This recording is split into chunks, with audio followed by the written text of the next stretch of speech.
My daughter-in-law posted on Instagram that the family was better off without me. Relatives flooded the comments with likes and praise for her courage. I didn't argue, call, or defend myself. I simply made one phone call. 20 minutes later, the dream job she'd been talking about for months was gone. I was drinking coffee in my kitchen when the notification appeared on my tablet. Finally blocked my toxic mother-in-law.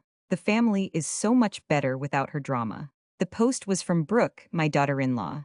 Hearts and supportive comments from relatives were already piling up beneath it. But instead of anger, I felt a cold, crystal clear calm settle over me. After my husband passed away 2 years earlier, the house had become painfully quiet. My son Ryan and Brooke were living in the upstairs suite. At first, it seemed practical, a way to help them get started in life. But over time, Brooke stopped seeing me as a generous homeowner and started treating me like an annoying obstacle in her life. They had been living rent-free while I covered the taxes, insurance, and maintenance.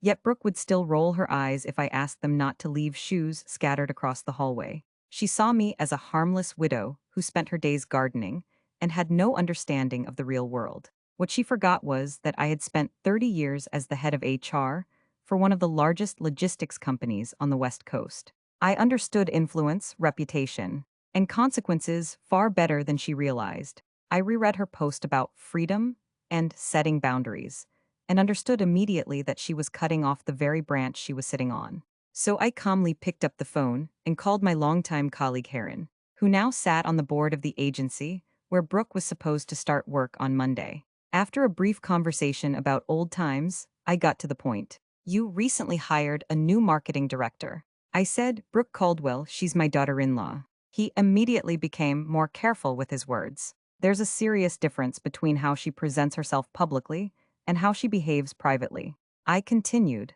It could eventually become a problem for your company culture and reputation. I never even mentioned Instagram. In professional circles like ours, a subtle warning is more than enough. After a pause, he replied, I understand, we'll review the situation. 20 minutes later, shouting erupted upstairs. Brooke was crying while Ryan tried to calm her down, and I quietly sat in my sunroom trimming dead leaves from my geraniums. A few moments later, Brooke stormed downstairs. They rescinded the offer, she shouted. That was my dream job. I looked up calmly. Maybe it isn't the universe punishing you. I said, maybe it's simply the consequences of your own choices. She stared at me without realizing that the toxic mother-in-law she had publicly humiliated was also the person capable of opening or closing doors for her. Then I informed them that things were changing immediately. They would start contributing financially to the household, paying part of the utilities and living expenses. The free ride was over. Ryan tried to protest. Mom, this is harsh. Brooke just lost her job. No, I replied calmly. She lost her professionalism long before that. That night, I listened to them arguing upstairs while I slept more peacefully than I had in months. Clear boundaries have a way of restoring your peace. The next morning, Brooke left a note on the kitchen door. Can we talk? I didn't answer right away. Later that day, a neighbor who had seen Brooke's post shook her head and said, Social media can be so cruel. I smiled politely. Words carry weight, I replied. If you throw them around carelessly, you should be prepared to carry the consequences. Brooke eventually deleted the post and apologized, but I had already made my decision. From then on, we would live separately even under the same roof. Shared spaces became private. I reclaimed my laundry room and turned part of the downstairs into the art studio I had neglected for years. As the free comforts disappeared, so did Brooke's confidence. One afternoon, Ryan came out into the garden. Mom, she's just impulsive, he said quietly. I looked at him sadly. Impulsiveness is a luxury when you're young. At 30, it becomes a lack of character. You stood there while she humiliated me and said nothing. That was your choice too. Over time, reality began to humble them both. Brooke searched desperately for another position, but word spread quietly through the marketing industry. Seattle's professional circles were much smaller than she expected.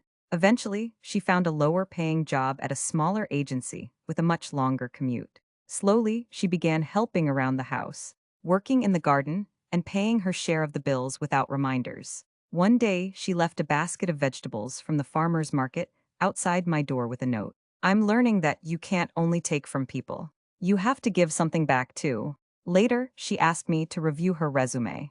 I agreed, but with one condition. I'll help you with advice, Brooke, but I won't make calls for you. This path is yours to walk. We spent hours at the kitchen table editing her resume and talking honestly for the first time in years. The conversation was no longer centered entirely around her needs. Months passed and Brooke slowly changed. The dramatic social media posts disappeared.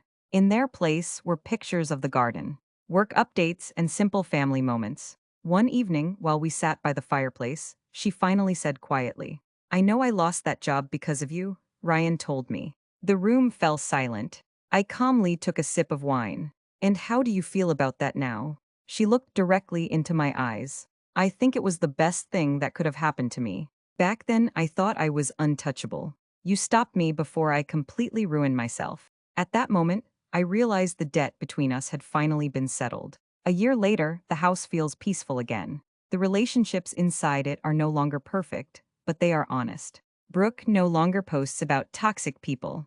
Ryan has learned to speak up for himself. And I spend my days painting, gardening, and enjoying the quiet I fought to reclaim. People often mistake silence for weakness, but true strength is knowing when to say nothing at all and letting consequences speak for you.